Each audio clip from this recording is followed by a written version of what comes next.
नमस्कार, खास मुलाकात में आप सभी का स्वागत है। मैं हूं आदित्य नामदेव। पहले फेज का चुनाव हो चुका है, दूसरा फेज नज़दीक है। छत्तीसगढ़ में ऐसी कई सीटें हैं जहां पर मुकाबला बहुत बराबरी का है। छत्तीसगढ़ की उन तमाम सीटों में एक सीट है रायपुर उत्तर, जिस पर सबकी निगाहें गड़ी हुई हैं। निगाहें क्यों गड़ी हुई हैं? निगाहें इसलिए गड़ी हुई है क्योंकि रायपुर उत्तर से कांग्रेस के प्रत्याशी एक समय ऐसा लग रहा था अजीत कुकरेजा ही होंगे। उसके बाद फाइनली पूर्व जो विधायक रहे हैं यहाँ के कुलदीप जुनेजा, उनको टिकट मिला। सबकी को यही लग रहा था कि अजीत कुकरेजा साहब ही यहाँ से प्रत्याशी होंगे, लेकिन अचानक ऐसा फेरबदल हुआ, कुलदीप जुनेजा को टिकट मिला। अजीत कुकरेजा का मान मनोबल किया गया, लेकिन वो नहीं माने और निर्दलीय प्रत्याशी के रूप में पर्चा भरा। चाहते तो आईएएस बन सकते थे। 2012 बैच के जितने आईएएस हैं सब उनके साथी रहे हैं, लेकिन उन्होंने रायपुर आकर समाज सेवा और यूं कही कि राजनीति में आकर जनता की सेवा करना उचित समझा। 27 साल की उम्र में पहली बार पार्षद बने। मैं सीधे आपका तारुफ कराता हूं, मुलाकात करवाता हूं अजीत कुकरेजा साहब से। नमस्कार। नमस्कार अजीत जी, शुरुआत तो मैं रायपुर की गलियों से ही करूंगा क्योंकि स्कूलिंग यहीं पर हुई है। पढ़ाई में भी अच्छे थे, इसलिए आईएएस की कोचिंग करने के लिए दिल्ली गए। शुरुआत वहीं से करते हैं कि दिल्ली जाने का सपना क्या सपना था या शुरुआत से ही लग रहा था कि आईएएस बनना है? ये बात है मेरे कॉलेज के दिनों की, जब मैं पुणे सिम्बायोसिस कॉलेज में अपना ग्रेजुएशन कर रहा था। तो वहाँ पे काफ़ी माहौल रहता था। आईएएस के एग्ज़ाम की तैयारी कर रहे हैं लोग, कॉम्पिटिटिव एग्ज़ाम्स की तैयारी कर रहे हैं। तो वहाँ पे एक चाणक्य मंडल हुआ करता था। वो आपको एक बेसिक आइडिया देता था कि आईएएस की तैयारी में करना क्या है। तो मैंने वो ज्वाइन किया, थोड़ा सा इंटरेस्टिंग लगा, तो फिर दिमाग में आया कि करना चाहिए। फिर काफ़ी लोगों से राय ली, समझी, तो लोगों ने बताया कि भैया अगर परफेक्ट बनना ही है तो फिर दिल्ली जाइए, दिल्ली में तैयारी कीजिए। तो फिर मेरे ग्रेजुएशन के बाद मैं दिल्ली गया, वहाँ तैयारी की।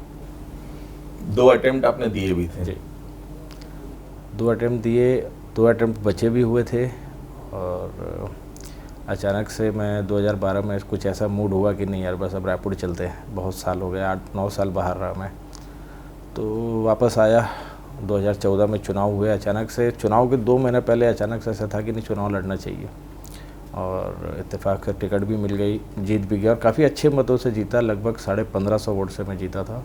और जिस वार्ड से मैं लड़ रहा था वो हम लोगों के लिए नया था। मेरे पापा भी वहाँ से कभी चुनाव नहीं लड़े थे। और लगभग 19 प्रत्याशी थे और उसमें 19 में 17 उसी वार्ड में रहते थे, मैं बाहर का था। बट लोगों ने भरोसा किया और बहुत अच्छे वोटों से जिताया। राजनीति के जानकार बताते हैं अजीत जी कि विधानसभा चुनाव से ज़्यादा कठिन चुनाव पार्षद चुनाव होता है। था कैसा? हाँ नहीं, बिल्कुल, क्योंकि पार्षद चुनाव में जो चुनाव लड़ रहे हैं वो सब एक ही वार्ड के हैं, एक ही मोहल्ले के हैं। सबका सबसे संबंध रहता है, तो कौन किसका साथ दे, किसका ना दे। प्लस आपको एक एक वोटर्स को मनाना पड़ता है। और थोड़ी सी बात में अगर वो नाराज़ हो जाए तो फिर कहानी चेंज हो जाती है। तो मेहनत ज़्यादा लगती है पार्षद चुनाव में। शहीद वीर नारायण सिंह वार्ड से पहली बार आप पार्षद हुए।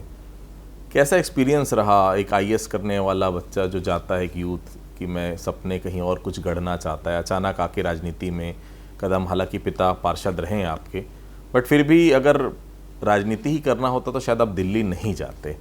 आने के बाद क्या जनता ने देखा जो पहली बार चुनाव लड़े और इतने 1550 वोटों से जिता भी दिया पब्लिक ने, वो भी नए वार्ड से? हाँ देखिए, मैंने लगभग 1 से 1.5 महीना 2 महीना उस वार्ड में घूमा चुनाव से पहले। और लगातार वहाँ लोग तैयारी कर रहे थे तो घूमते रहते थे और उनको पता नहीं था कि मैं हूँ कौन। तो मेरे को ज़ीरो से चालू करना पड़ा कि मैं कौन हूँ, मैं किस फैमिली से हूँ। तो पहले हम आपको परिवार के सब लोगों को जानते हैं, आपको कभी देखा नहीं। तो वो सारी चीज़ें भी हुई, पर पता नहीं एक कनेक्शन सा बन गया पब्लिक से। तो हाँ, और काफ़ी ज़्यादा उन लोग ट्रस्ट करने लगे। और जैसे टिकट मिली तो आप मानेंगे नहीं, मैंने टिकट मिलने से पहले तक पूरे वार्ड में ना बैनर लगाया, कभी ना पोस्टर लगाया, ना किसी को ये पता चलने दिया कि मैं तैयारी भी कर रहा हूँ। तो जब टिकट मिली तो पापा चिंतित थे, यार तेरा तो कहीं बैनर पोस्टर नहीं है, कैसा है, तू जीतेगा नहीं जीतेगा। बट एक मेरे को लगता है राजनीति में पब्लिक से वो जो कनेक्शन बनाना ज़रूरी है ना, वो हो गया था कनेक्शन। एक सालों लग जाते हैं, कई बार पार्षद लोग बनते हैं, उसके बाद मौका मिलता है उनको बजट पेश करने का। पहली बार में ही मौका मिला, बहुत अलग तरह का एक्सपीरियंस था। हाँ, यानी सारी चीज़ें इतनी फास्ट हुई कि समझ में नहीं आया। यानी अक्टूबर नवंबर में मैंने तैयारी चालू की, दिसंबर में इलेक्शन हो गया, जनवरी में मैं पार्षद भी बन गया, MIC मेंबर भी बन गया और मार्च में हम लोगों ने बजट भी पेश किया। अच्छा अनुभव था और उसके कारण मैं ये समझ पाया कि रायपुर नगर निगम में फ़ंड कहाँ से आता है, किस किस मद में आता है, किस किस मद में फ़ंड पड़ा रहता है पर जनप्रतिनिधियों को नहीं पता रहता, अधिकारी भी नहीं बताते हैं। जैसे अब संधारण मद है वो मेंटेनेंस के लिए आता है, अधोसंरचना मद जो आता है राज्य सरकार से डेवलपमेंट के लिए आता है। कुछ ब्याज की राशि पड़ी रहती है नगर निगम के पास, वो पार्षदों का उसमें ध्यान नहीं रहता। तो मैंने ये भी समझा कि इस राशि से भी काम होता है। तो उस अनुभव से मैंने 5 साल वार्ड में काम किया। मैं पहला पार्षद था 70 वार्ड में जिसने आनंद नगर में लाइब्रेरी बनाई 2 फ्लोर की, और आज अगर आप जाके देखेंगे तो वहाँ बैठने की जगह नहीं, इतनी डिमांड है उस लाइब्रेरी की। और मैंने मेरे यहाँ सतनामी पारा है, साहू पारा है, वहाँ लगभग नालियों को मैंने भूमिगत किया और एक वो एक्सपेरिमेंटल तौर पे था, पर लोगों को वो चीज़ इतनी पसंद आई कि वो नाली खुली है, वो घर के बाहर बैठे, छोटी छोटी सी गलियाँ हैं, वहाँ बदबू आ रही है, वहीं से मच्छर भी आ रहे हैं और अचानक से वो सब कवर्ड हो जाता है। तो एक तो गंदगी भी कम हो गई, मच्छर भी कम हो गए, रोड भी चौड़े हो गए। तो ये सारी चीज़ें, क्योंकि मैंने IAS की तैयारी में चीज़ों को समझा देखा था, तो वो अनुभव कहीं ना कहीं यहाँ काम आया। पहला चुनाव एकदम अलग वार्ड से, फिर वो महिला आरक्षित हो गया, फिर मदर टेरेसा वार्ड आप अपने वार्ड में आ गए, जहाँ से कभी 25 साल पहले आपके पिता ने चुनाव जीता था। पिता की विरासत आगे बढ़ाने का मौका मिला। देखिए बिल्कुल, यानी जब मैंने कैंपेन चालू किया तो मदर टेरेसा वार्ड में यादव पारा है। मैं जब वहाँ पहुँचा तो लोगों ने बताया कि ये रोड लास्ट टाइम आपके पापा ने बनाया था, उसके बाद अभी तक किसी पार्षद ने नहीं बनाया, ये वही रोड चल रहा है अभी तक, जितना भी टूटा फूटा जिस स्थिति में है। तो लोगों ने भरोसा किया क्योंकि पापा ने भी अपने टाइम पे बहुत काम किया था यहाँ पर। और इस बार तो ऐसा रहा कि अनुभव भी हो गया था और लोगों को थोड़ा सा पता भी चल गया था कि अजीत कुकरेजा कौन है, 5 साल पार्षद रहा। तो इस बार लोगों ने 2250 वोट से जिताया मेरे को, यानी लगभग इस मतदाता भी कम थे, 8000 कुछ मतदाता थे, वोटिंग 6500 हुई, उसमें 2250 की लीड रही। तो लोगों ने एक तरफा भरोसा किया। राजनीति में या किसी भी फील्ड में अजीत जी किसी ना किसी का कोई रोल मॉडल रहता है, पिता ही थे रोल मॉडल। जी बिल्कुल, बचपन से उनकी स्टाइल को फॉलो करते हुए आ रहा हूँ, जैसे वो पब्लिक को डील करते थे और उनकी कुछ अच्छी चीज़ें मेरे को बहुत हेल्प की, क्योंकि जब भी वो अधिकारियों से डील करते थे तो वो थोड़े से डोमिनेटिंग रहते थे और अथॉरिटी के साथ बात करते थे, निवेदन नहीं करते थे। तो मैंने नगर निगम में देखा कि अगर आप प्यार से बात करते हो या प्यार से डील करने की कोशिश करते हो तो आपका 30-40% काम होगा, उससे ज़्यादा नहीं होगा। पर आप जब जिद में आ जाते हो कि नहीं ये काम होना चाहिए, तो फिर वो काम होता है। तो वो सारी चीज़ें पिताजी से सीखी मैंने। पिता के बारे में जितना मैं जानता हूँ जी काफ़ी एग्रेसिव पॉलिटिक्स करने के लिए वो जाने जाते रहे हैं, लेकिन आपको जितने लोग जानते हैं वो कहते हैं कि आज भी अधिकारियों से मिलते हैं, चाहे छोटे अधिकारी हों या बड़े अधिकारी हों, सर को छोड़ अजीत बात नहीं करते हैं। ये अंतर अजीत में था, क्योंकि आनंद जी में ये तो नहीं देखा मैंने। अजीत ने अपने आप को थोड़ा सा पॉलिश किया। और जी बिल्कुल, देखिए वो ज़माना कुछ और था। उस समय एग्रेसिव पॉलिटिक्स चलती थी। जब पापा पार्षद थे उस समय पारस चोपड़ा जी थे, बलबीर जुनेजा जी थे। उस समय स्ट्रेट फॉरवर्ड बात करते थे नेता लोग और एथिक्स रहता था पॉलिटिक्स पे और गुस्सा भी जल्दी आ जाता था। पर कहीं ना कहीं आज के ज़माने में अगर आप एग्रेसिव हो तो वो कहीं ना कहीं आपको पॉलिटिक्स में नुकसान करता है। ये चीज़ें मैंने बहुत जल्दी समझ ली थी और कोशिश करता हूँ। और देखिए सम्मान सबका है, यानी चाहे वो अधिकारी हों चाहे कर्मचारी हो, मैं बड़े सम्मान के साथ मिलता हूँ। पर जब बात आती है पब्लिक की तो तब हम लोगों को थोड़ा सा एग्रेसिव होना पड़ता है। जॉइंट जनरल सेक्रेटरी रहे हैं आप PCC में, और जितना हम सभी जानते हैं रायपुर के लोग जो रायपुर में जन्म लिए, उनको सबको ये लग रहा था कि इस बार अजीत कुकरेजा का टिकट फाइनल था। मैं नाम नहीं बताऊंगा, लेकिन जो भी वरिष्ठ नेताओं से बातचीत होती थी सबका यही कहना था कि अजीत को ही टिकट मिलेगा। एक ही वो टिकट थी जिसको रोक कर रखा गया था। सबकी धड़कनें तेज थी, लेकिन वीटो पावर लगाकर कुलदीप जी को टिकट मिल गया। बुरा लगा अजीत को? देखिए जब लिस्ट आई उसके 5-6 घंटा पहले ही मेरे को जानकारी मिल गई थी कि लिस्ट टाइप हो गई है, सेल साइन हो गया है, बस जारी करनी बाकी है। दिल्ली में लगातार मैं अपने सीनियर से टच में था। निराश हुआ मैं काफ़ी कि अरे यार ये तो दूसरी बार हो गया और 10 साल हो गया, फिर 5 साल इंतज़ार करो। पर तब तक दिमाग में ये नहीं था कि चुनाव लड़ना है। और उस दिन एक दुखद घटना भी ये हुई थी कि मेरे ससुर जी एक्सपायर हो गए थे। तो मैं वहीं व्यस्त था ससुराल में और ज़्यादा ध्यान नहीं दे पाया। पर उसके बाद लगातार घर में इतनी भीड़ आने लगी, लोग आने लगे, 1000-1200 लोग एनी टाइम घर पे बैठे हुए हैं और सबकी एक ही जिद थी कि नहीं, चुनाव लड़ना पड़ेगा। तो मैंने ले दे के उनको समझाया, वापस भेजा। फिर अगले दिन लोग आए, फिर तीसरे दिन लोग आए, फिर समाज की बैठक बैठी, उसमें 3-4 हज़ार लोग आए। उन्होंने बोला कि तुमने तैयारी की हुई है, दोनों पार्टियों ने समाज को टिकट नहीं दिया, आप करो, हम सब आपके साथ हैं। तब भी मैंने निर्णय नहीं लिया।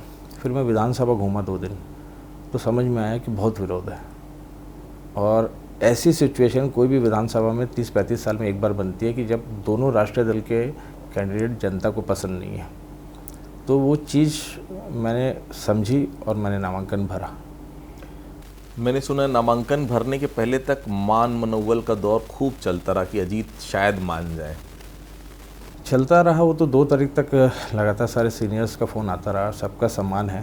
पर जिस दिन मैंने नामांकन फॉर्म खरीदा था उसी दिन स्पष्ट था कि मैं चुनाव लड़ूंगा। लोगों को लग रहा था कि दबाव की राजनीति कर रहा हूँ मैं और कोई कहीं पे एडजस्ट कर लेंगे। एडजस्ट करना रहता तो ये 5 साल हो जाते हैं।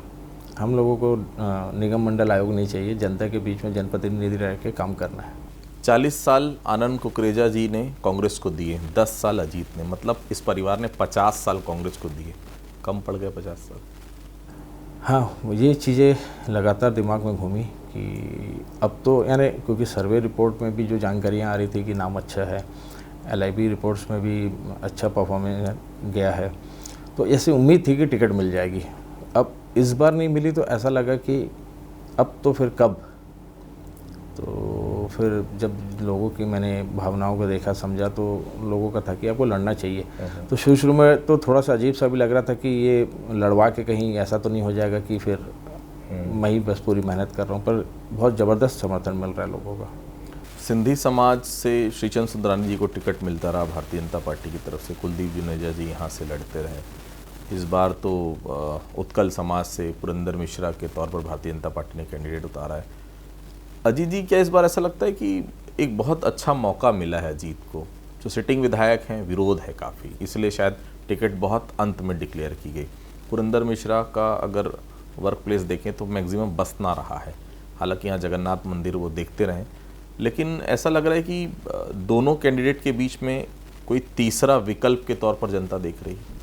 जी बिल्कुल, आप अगर ध्यान से देखेंगे, जिस दिन मैंने नामांकन भरने गया और रैली में कांग्रेस और बीजेपी के लोग रैली में उपस्थित थे और इतने लोगों को नोटिस गया है वो वीडियो देखने के बाद, पर वो सब जानते हुए भी लोगों ने शामिल हुए मेरी रैली में और ये समझ में आ रहा था कि लोगों का समर्थन है और उसके बाद से लगातार समर्थन मिलता जा रहा है।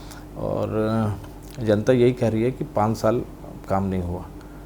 चौक चौराहे में तो नेताजी बैठे रहे पर मोहल्ले और बस्तियों में घूमने नहीं है। एक मेरा सवाल था जी कि थोड़ा सा उसके बारे में बताएंगे आप कि कहा जाता है, देखिए, जो मेजर पार्टीज़ होती हैं, जो राष्ट्रीय पार्टीज़ होती हैं, उनकी जो वोटिंग का जो नंबर है वो 25,000 प्लस से शुरू होता है, लेकिन एक निर्दलीय उम्मीदवार के लिए 0 से उसको अपना आंकड़ा शुरू करना पड़ता है। ये बड़ा चैलेंज है। बिल्कुल बड़ा चैलेंज है और 2 राष्ट्रीय दल के अगेंस्ट में मैं चुनाव लड़ रहा हूँ तो 4 से 5 गुना ज़्यादा मेहनत करनी पड़ रही है। आप मानेंगे नहीं, पिछले 11 दिन से मैं 2.5 से 3 घंटे से ज़्यादा नहीं सोया हूँ और लगभग 1 लाख से ज़्यादा कदम रोज़ चल रहा हूँ, डोर टू डोर जा रहा हूँ, एक घर जा रहा हूँ। यानी मैं ये कोशिश कर रहा हूँ कि जो मेरे प्रतिद्वंदी नहीं कर सकते मैं वो करूँगा। और मैं एक घर, अगर कोई 3rd फ्लोर में रहता है तो 3rd फ्लोर भी चढ़ के जा रहा हूँ, मिल रहा हूँ कि अपना चेहरा दिखाना ज़रूरी है।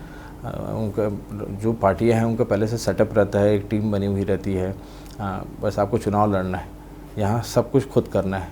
पर ठीक है, सीख रहे, अच्छा अनुभव है। 14 उम्मीदवार मैदान पे हैं यहाँ पर, उसमें मैं अगर बात करूँ तो कांग्रेस पार्टी से आप टिकट चाहते, यंग उम्मीदवार हैं, हर जनता में हर कोई चाहता होगा वो डायरेक्ट अजीत से मिले, थोड़ा सा मुश्किल होता है सबको सेटिस्फाई कर पाना। निश्चित तौर पर ख़ास करके चुनाव के टाइम पे, क्योंकि अब 4-5 दिन ही रह गए हैं और डोर टू डोर कैंपेन कर रहा हूँ, पर लोग मिलना चाहते हैं, अलग से मिलना चाहते हैं, अकेले मिलना चाहते हैं और वो संभव नहीं हो पाता।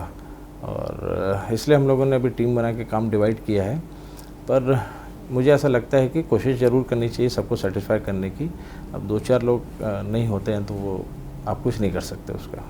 राजनीति के लिए एक सीधा सवाल, पुरंदर मिश्रा वर्सेस कुलदीप जुनेजा, उनसे बेहतर कैसे अजीत कुकरेजा? देखिए, मैंने 10 साल पार्षद रहते हुए वार्ड में जो काम किया है वो विधानसभा लेवल पे भी नहीं हुए।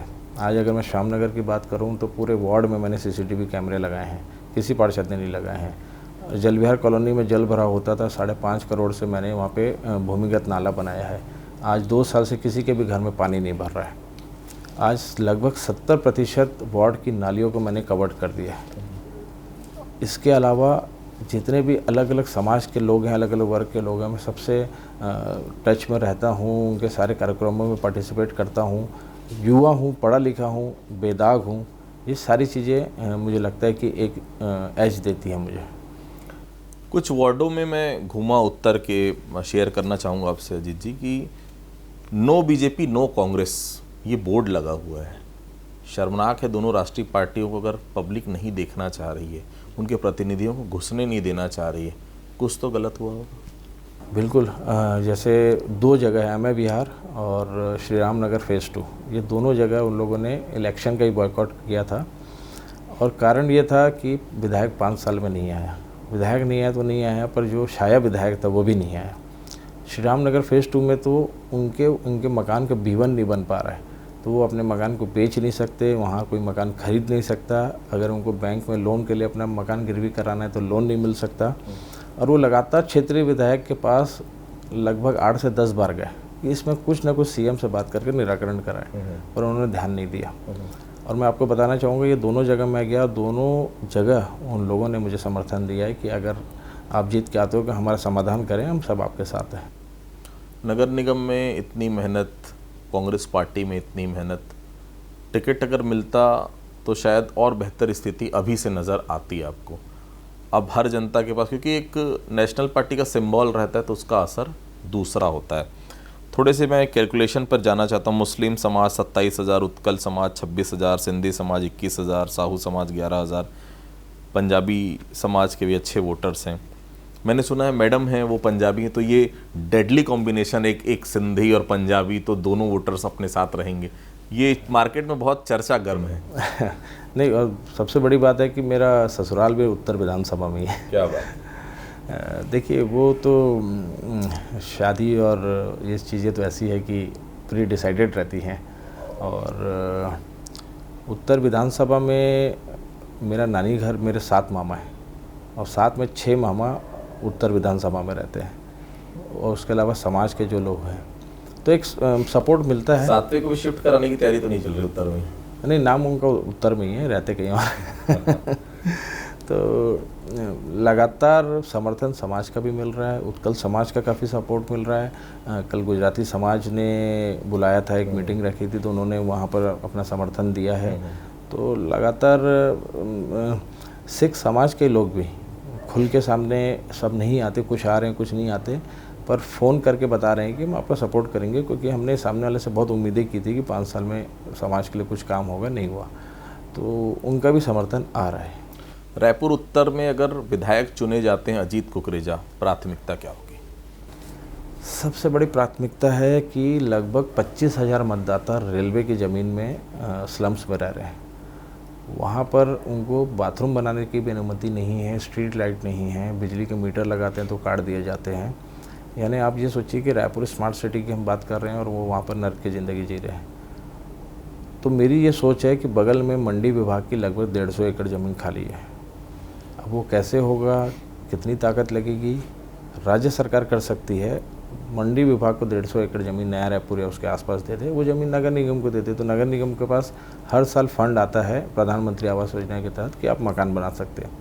तो उससे फ़ायदा ये होगा कि उनको पक्का मकान मिल जाएगा, प्लस जहाँ वो 75-80 साल से रह रहे हैं उसी क्षेत्र में मिलेगा, कहीं उनको दूसरी जगह भेजने या भगाने की कोशिश नहीं होगी।